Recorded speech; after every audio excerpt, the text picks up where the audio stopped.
Bitcoin following the federal government's lead. States may be looking to crack down on businesses that trade the virtual currency. Wall Street Journal's Andrew Johnson has the story. Hey, Andrew. Hey. All right, so before we get to the details, remind people, what is Bitcoin?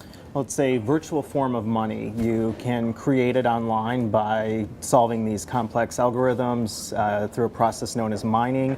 You can also buy it through exchanges that have cropped up over the last year, and it's a way of basically paying each other online primarily. There are some merchants that are now accepting it online, and even some physical retailers that are starting to accept it. Okay, but there's a concern that this currency supports money laundering. Right. Tell us about that.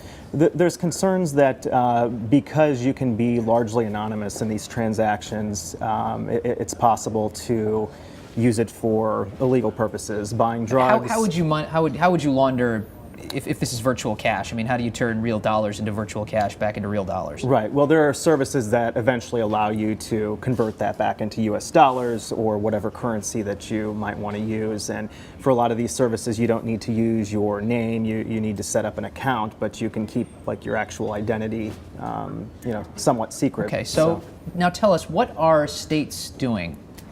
So states basically have rules for companies selling services such as prepaid cards, money transfers, check cashing businesses, and it basically just requiring them to show that they have the financial wherewithal to offer these services, and also make sure that they're doing checks and balances to make sure that those services aren't being used for illicit purposes.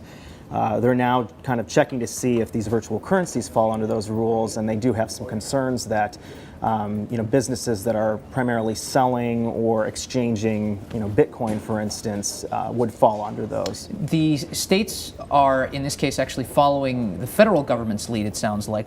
Tell us what the feds have been doing. Sure. They are following the Fed's lead to some extent. The Fed in March, a unit of the Treasury Department called the Financial Crimes Enforcement Network, basically clarified that existing rules that are already on the books do apply to companies that are selling and exchanging virtual currencies.